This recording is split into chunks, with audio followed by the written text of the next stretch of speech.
রেফারিকে সংবর্ধনা দেওয়া হবে।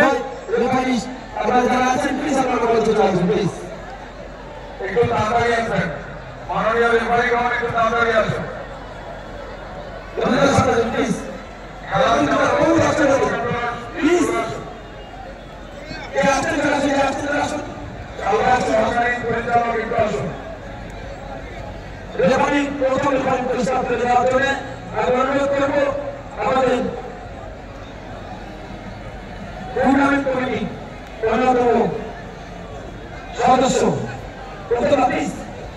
আসুন কি হলো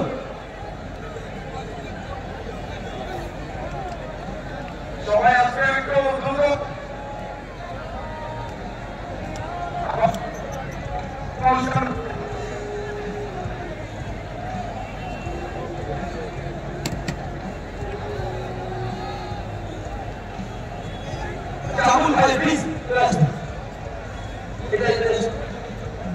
আমি আবুল ভাই আপনার ছিলেন আমাদের ভিডিও অফিসের একজন কর্মচারী।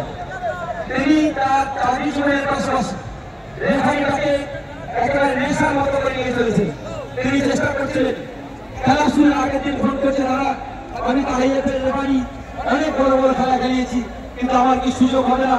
আমার এলাকার যে বড় খেলা, এই খেলাতে আমাকে সুযোগ করে দেওয়া হোক। আমিও চাই মানুষের আমার বিনা পারিশ্রমিক আমি খেলাবো, কিন্তু আমাকে সেই সুযোগ করে দেওয়া হোক। আমি ধন্যবাদ জানাই ফায়ার বাবুকে। আমি এই পুরস্কারটি তুলে দেওয়ার জন্য অনুরোধ করবো, এই টুর্নামেন্ট খেলাতে গিয়ে সমস্ত বিষয়টার পরিকল্পনা যারা পিছন থেকে সামন থেকে যারা করেছেন, তাদের মধ্যে অন্যতম আমাদের সুমন ফুকাই একেবারে মহাতারা থেকে সে কাজ করে গেছে। ওই সুমনকে বলবো পুরস্কারটি দিয়ে সহযোগিতা করার জন্য।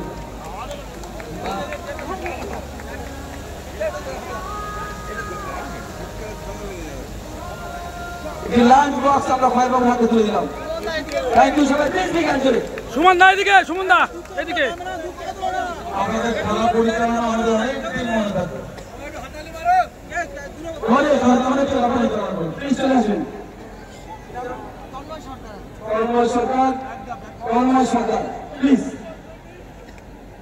আমি পুরস্কার তুলে দেওয়ার জন্য আরো যারা আমাদের নীরবে থেকে কাজ করে গেছেন একদম নির্বিঘ্নের মতন, প্রেসগুলো একদিকে থাকলে তো আমাদের পিচ্চা ওদিকে আমাদের মধ্যে রয়েছেন সঞ্জিত আহমেদ মোল্লা, তাদের পুরস্কার তুলে দেওয়ার জন্য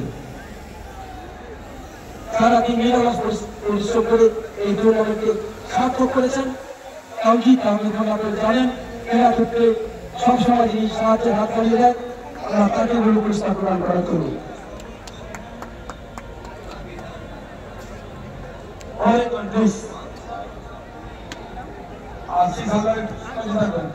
কাঞ্চন বাবু, কাঞ্চন মিত্রা, তাকে আমি পুরস্কার তুলে দেওয়ার জন্য আশিস বাবু, প্লিজ আছেন আশিস বাবু? অন্তর্বাদ থেকে দারুণ কাজ করেন আশিস আল্লাহ, আশিস বাবু আছেন? আমাদের নারায়ণ বাবু, নারায়ণ কুমার একেবারে নিরলস ভাবে পরিশ্রম করে গেছেন। নারায়ণ কুমার যারা কোয়ার্টার থেকে কাজ করেন, একেবারে এতগুলো মানুষের সার্ভিস দেওয়া, একেবারে কোয়ার্টার থেকে যেভাবে কাজ করে তাদেরকে আন্তরিকভাবে কৃতজ্ঞতা জানাই। আমি পুরস্কারটি তুলে দেওয়ার জন্য আরো একজন বিদ্বান যে আমাদের সাথে সর্বক্ষণ সময় দিয়েছেন, কবর হাঙ্গার, আমি তাকে বলবো পুরস্কারটি তুলে দেওয়ার জন্য।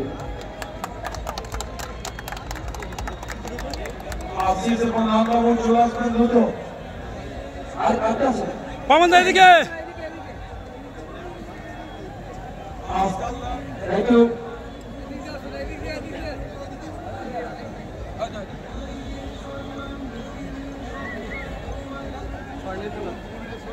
স্বর্ণেন্দু বক্সি পাচ্ছি, তিনি একেবারে খুব সুন্দরভাবে তারা পরিচালনা করতে আমরা দেখেছি। তাকেও আমরা অভিনন্দিত করবো, পুরস্কৃত করবো, ধন্যবাদ জ্ঞাপন করবো। আরেকজন ছেলে যে এভাবে কাজ করে গেছেন সাতাম লস্কর, আমি সাতামকে বলবো পুরস্কৃত করার জন্য।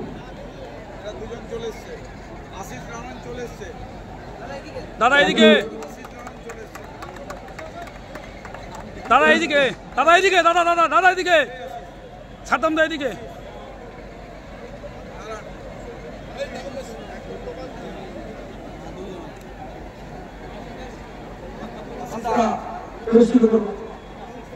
রাজকুমার বাবু, রাজকুমার নরসিংহ একেবারে খুব সুন্দরভাবে কলকাতার মাঠে ধাপে যে খেলা দেখায়, খেলায় একেবারে নিরবিচ্ছিন্নভাবে ইজরাকে আসলে যা দাঁড়াতে হয়, সেই রাজকুমার পুরস্কার তুলে দেওয়ার জন্য অনুরোধ করবো আশিস হাজার মশাইকে।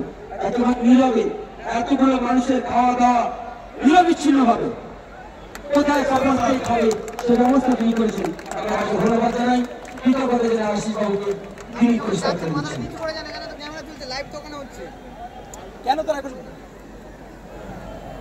আমরা অনুষ্ঠিত করবো উত্তম জানা। আজকে এই মাঠ তৈরি করতে গিয়ে তিনি আমাদেরকে সহযোগিতা করেছেন। ওই মাঠটা নিজে করে থেকে নিজের দায়িত্বে যারা মাঠ পরিচর্যা করেন সেই রকম এক্সপার্ট এনে কৃষ্ণচন্দ্র বিবেকানন্দ ময়দানের খেলার উপযোগী তেমন ছিল না, সে উপযোগী তৈরি করতে তিনি সহযোগিতা করেছেন উত্তম বাবু। শুধু তাই নয়, কোন রেফারি খেলবে তিনি নির্বাচন করেছেন, আমরা কৃতজ্ঞতা জানাই, ধন্যবাদ জানাই। এই টুর্নামেন্ট করতে গিয়ে তিনি বিশেষভাবে আমাদেরকে ইন্সপিরেশন জুগিয়েছেন, আমাদেরকে এগিয়ে দিয়েছেন উত্তম জানা মশাইকে পরিচিত করার জন্য। আরেকজন বিজ্ঞান নীরবে নিবৃত্তে কাজ করে গেছেন আমাদের প্রিয় নারায়ণ কুমার, তিনি যেভাবে কাজ করতেন তাকে কর্মী জানাই, তাকেও পুরস্কার করে তাকে অনুরোধ করবো।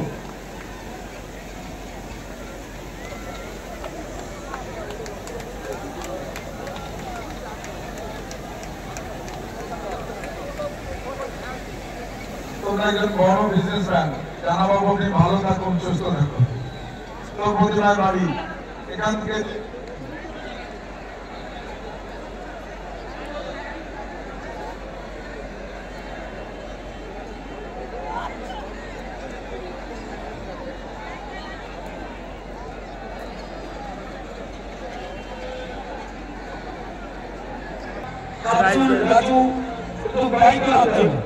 দেওয়ার কথা ছিল, সেটা গিফট দেওয়া হয়ে গিয়েছে।